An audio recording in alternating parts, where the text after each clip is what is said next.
पाकिस्तान के आइन की शक्ल बिगाड़ने वाले मलून किरदार जो हैं वो सामने आ चुके हैं। पूरी कौम ने उनका चेहरा देख लिया है। जो ख़ुद को जमहूरियत पसंद समझते थे, जो ख़ुद को बड़ी आला चीज़ें समझते थे, उन सब का किरदार खुलकर सामने आ चुका है। उनके जहन में जो गन था, जो मुल्क के आइन के साथ खिलवाड़ करने की कोशिश कर रहे थे, उन सब का ड्रामा एक्सपोज हो चुका है। जनाब जुल्फ़िकार अली भुट्टो शहीद ने इस मुल्क को 73 का आइन दिया। उन्हीं के अपने नवासे ने उस आइन की शक्ल बिगाड़ने की कोशिश की और वो उन तमाम किरदारों के साथ शामिल था जो इस मुल्क के आइन को ख़राब करने की कोशिश कर रहे हैं।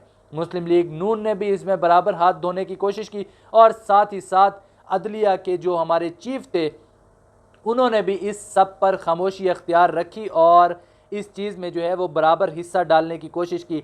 लेकिन ऐसा क्या हुआ कि ये तमाम किरदार पकड़े गए, ये तमाम किरदार बुरी तरह एक्सपोज हुए। इन तमाम किरदारों को एक्सपोज करने में मौलाना फजलुर रहमान ने बड़ा कलीदी किरदार अदा किया। उन्होंने कौम के साथ, आइन के साथ एक वादा जो है वो वफा किया और उस आइन के को उसकी असल शक्ल में जो है वो रहने दिया गया। अब मैं ज़रा बात करता हूँ आपके साथ कि जो मज़हबी किताबें होती हैं, उनके बाद सबसे कीमती चीज़ किसी भी मुल्क का आइन होता है, जो वहाँ के रहने वालों के लिए बहुत ज़्यादा मुकद्दम होता है, जिस पे तमाम चीज़ें चलाई जाती हैं। लेकिन उस आइन को बर्बाद करने की कोशिश की गई, उसकी शक्ल बिगाड़ने की कोशिश की गई, लेकिन वो किरदार बेनकाब हो गए। अब फिर वो कोशिशें करते रहेंगे, दोबारा एक दफ़ा फिर से हफ्ते 10 दिन के बाद दोबारा से भी ट्राई मारेंगे, लेकिन उम्मीद है कि वो इसमें बुरी तरह नाकाम होंगे। अब बात कर लेते हैं काजी फ़ाइज़ ईसा साहब की। काजी फ़ाइज़ ईसा साहब को आज के दिन 1 साल मुकम्मल हो चुका है, जब वो आज ही के दिन चीफ़ जस्टिस बने थे और अब उनको 1 साल मुकम्मल हो चुका है और 26 अक्टूबर तक उनकी जो आइनी मुद्दत है वो ख़त्म होने जा रही है। और 26 के रोज़ का उन्हीं के जो वकला, उनके रेफरेंस में उनके वकील थे एडवोकेट मुनीर मलिक और फैसल सिद्दीकी साहब। इसके अलावा ये तमाम लोग इनके करीबी थे, रुफ़ुका में आते थे। इन सब लोगों ने इनका काजी फ़ाइज़ ईसा साहब पर जब रेफरेंस बनाया गया था पीटीआई दौर में, तब इन लोगों ने काजी फ़ाइज़ ईसा की वकालत की थी। लेकिन अब आइन के मुहाफ़िज़ों ने यह ऐलान किया और काजी फ़ाइज़ ईसा को वाज़े तौर पर कहा कि आप इज़्ज़त से 26 तारीख़ तक अपने घर रवाना हो जाएं, इसके बाद हम कुछ बर्दाश्त नहीं करेंगे, आपको अपने दफ्तर में भी नहीं बैठने देंगे। और 26 तारीख़ की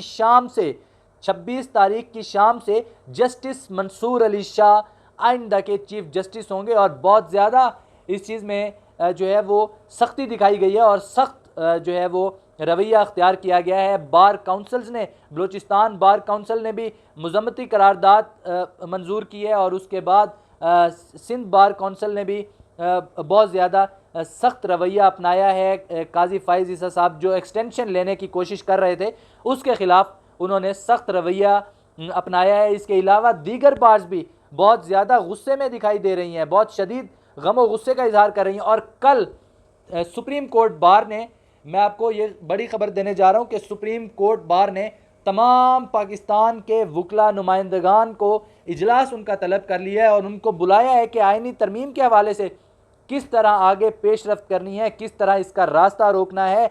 ये लोग जो मुल्क के साथ खिलवाड़ करने की कोशिश कर रहे हैं, इनका रास्ता किस तरह से रोकना है। काजी फ़ाइज़ ईसा इस तमाम चीज़ों में बड़ी खामोशी अख्तियार रखे हुए हैं, बिल्कुल गुमसुम हुए हैं। और जब ये कौमी असम्बली का 2 दिन इजलास चलता रहा, वो भी मैं वहाँ पे रात देर तक मौजूद था और वहाँ जिस तरह की चहलकदमी थी, जिस तरह का माहौल बना हुआ था, वो काफ़ी शकूक व शुबात जाहिर कर रहा था। वहाँ बहुत ज़्यादा गहमा गहमी थी। MNA सारा दिन वहाँ नढाल परेशान पड़े रहे, क्योंकि उनको जो है वो इजाज़त नहीं थी कि वो यहाँ से जाएं और तमाम लोगों को हाज़िरी यकीनी बनाने का कहा गया था हुकूमत की जानिब से। और जो इत्तेहादियों थे उनके लिए भी जो है वो कहा गया कि आप लोगों ने भी अपनी शिरकत यकीनी बनानी है। मौलाना साहब को इसी तनाजुर में बार बार मिलने की कोशिश की गई, बार बार उनको मनाने की कोशिश की गई, उनके घर आते जाते रहे, लेकिन मौलाना साहब आईने पाकिस्तान की हिफाजत का ज़िम्मा लिए हुए थे और वो डट कर खड़े हो गए। उन्होंने कहा कि मैं इन चीज़ों में आपका साथ नहीं दे सकता, जिससे काजी फाइज ईसा साहब को बुरी तरह नाकामी का सामना करना पड़ा। और सेनेटर कामरान मुर्तज़ा साहब हैं JUI फे के, उन्होंने कहा कि हुकूमत बहुत ही ज़्यादा ख़तरनाक किस्म की इसमें अमेंडमेंट्स करने जा रही थी, आइनी जो तरमीम करने जा रही थी वो बहुत ही ख़तरनाक थी, जिसको हमने नाकाम बना दिया है। और दीगर जो JUI फे के लोग थे, मौलाना असद महमूद ने भी एक ट्वीट किया। उन्होंने कहा कि अल्लाह का लाख लाख शुक्र है कि हमने इस कौम की लाज रख ली और हमने अपनी पार्टी की लाज रख ली, और तमाम कारकुनान शुक्राने के नवाफिल अदा करें, ये उन्होंने ट्वीट किया। और ऐसा जुल्म, ऐसा जबर अपने मुल्क के आइन के साथ खिलवाड़ करने की जो कोशिश की गई थी, वो फ़िलहाल तो ये चीज़ नाकाम हो चुकी है। लेकिन अब ये फिर आएंगे, एक और तरीके से आएंगे, किसी ना किसी तरह खामोशी के साथ जो शिकें हैं उन चीज़ों को जो है वो छुपा के किसी भी तरह ये चीज़ें मंजूर करवाने की कोशिश करेंगे। लेकिन जो रास्ता रोकने वाले हैं, जो हक पे चलने वाले हैं, वो इस वक्त डटे हुए हैं और वो मुसलसल साथ दे रहे हैं। इमरान खान ने भी आईनी तरमीम के हवाले से उस दिन बहुत बड़ा जो है वो एक पैगाम जारी किया, जो उन्होंने अपने सोशल मीडिया अकाउंट ट्विटर पे शेयर करवाया। वो पोस्ट थी, वो भी मैंने आप लोगों के साथ शेयर की थी, उसकी भी वीडियो हमारे जो है वो पिछले व्लॉग में यूट्यूब पर मौजूद होगी। तो ये तमाम तर चीज़ें करवाने की कोशिश की जा रही थी। लेकिन अब मैं आपको जो बताने जा रहा हूँ वो ये है कि तमाम बार कौंसल्स खड़ी हो चुकी हैं काजी फाइज ईसा के ख़िलाफ़, और ये जो जानबूझ के एक्सटेंशन लेने की कोशिश की जा रही है, अपने आप को बचाने की कोशिश की जा रही है, ये तमाम लोग आर्टिकल 6 के मुर्तकिब हैं। और इन पर जब भी कभी वक्त आया, जब भी जुडिशरी आज़ाद हुई, जब भी इस मुल्क में आइन व कानून की जो है वो अमलदारी हुई, तब ये लोग इन लोगों पर आर्टिकल 6 लगेगा और शदीद गरदारी का जो है वो मुकदमा इनके ऊपर दायर होगा।